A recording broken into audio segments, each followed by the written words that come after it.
Now, once we start doing more volume, there's a huge economy of scale. We expect that number to come way down, but it just needs to be So currently, right now, the patients that you have are self-pay patients? Yes. No one covers that cost? No. No, it's typically people that have a septic system and a well with families. They understand the problem, and once you get through how dangerous the chemicals are, and they are in the urine, it's kind of a no-brainer to collect it, regardless of whether we have the data for. It is from, my perspective. I'm sure Senator Aniano, who is a doctor, from his perspective, and the commission members, it is a no-brainer. The problem that I foresee us trying to get into is who's going to pay for it. Is it part of your health care that covers the cancer treatment? Is it the pharmaceutical companies who are making the drugs? I think it has to be a coordinated effort. If we want to, we're so small, it should be a coordinated effort. I absolutely agree. United, Blue Cross, Tufts, whether it be Pharma or any of the other ones that make these particular drugs, put a little bit on the table. Let's run a pilot program. Let's see if that pilot program is workable.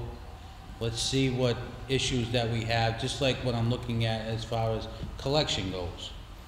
There are some collections, Caitlin was telling me, that some cities and towns run already. But I don't want some cities and towns. I want all 39 to get on this voluntary program. And let's see how it works.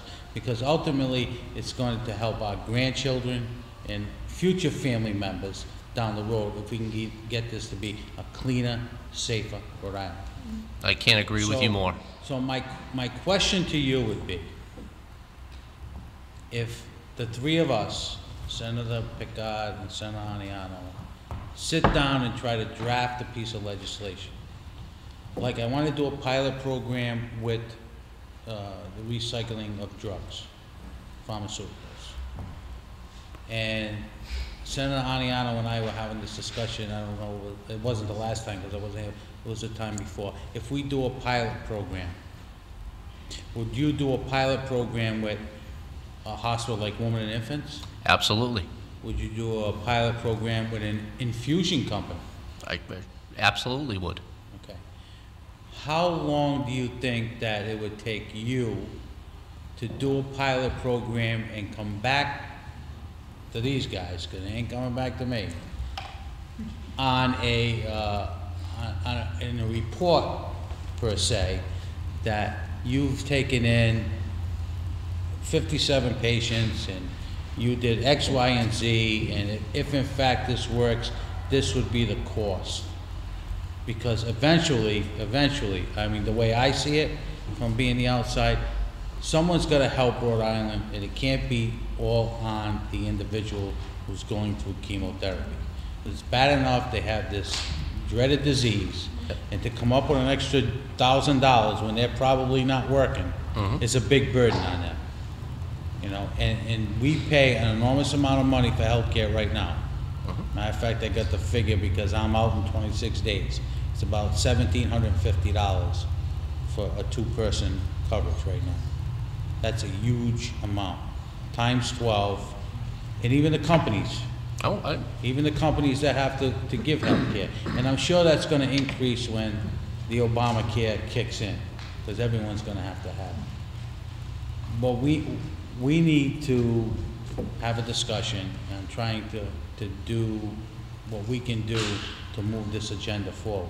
So what I would ask you to do, if you could give us a window of opportunity that you could either work with Women and Infants, Roger Williams, Rhode Island, and the amount of time it would take you to collect the data that we need.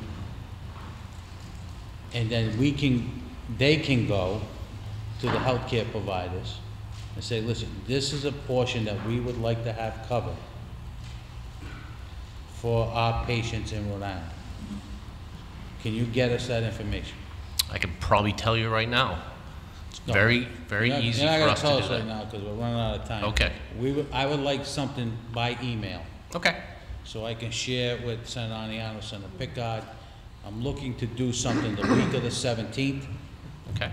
to try to sit down with our attorneys here, with Caitlin, Bob, who's not here, and try to get a preliminary draft out the week of the 17th so people can look at it and give me their comments, meaning the commission members, and give us their input, saying, you know, you guys may want to take a look at this instead of that, because we have, as Mr. McLaughlin said, we have a lot of smart people on that end of the table.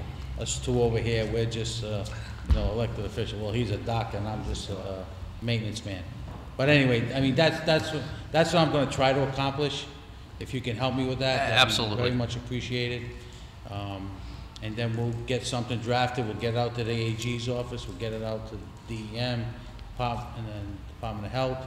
Take a look at it. Corinne, we'll give you a copy so you can take it to your powers to be, and then we'll have like 3 or 4 weeks to try to tighten it up and move it, and then January 3rd, we'll put something in for everyone to take a look at. Great. Okay? Any questions of Jim Mullowney? Hearing none, thank you very much. I'd like to thank the commission for sitting through long hearings, but I think this is something that, again, our grandchildren and great-grandchildren and other people will be very thankful for once we can get this in together, and we can move the agenda forward. So with that, I close the hearing, and I want to thank everyone and have a happy holiday and a Merry Christmas, and we'll see you next year.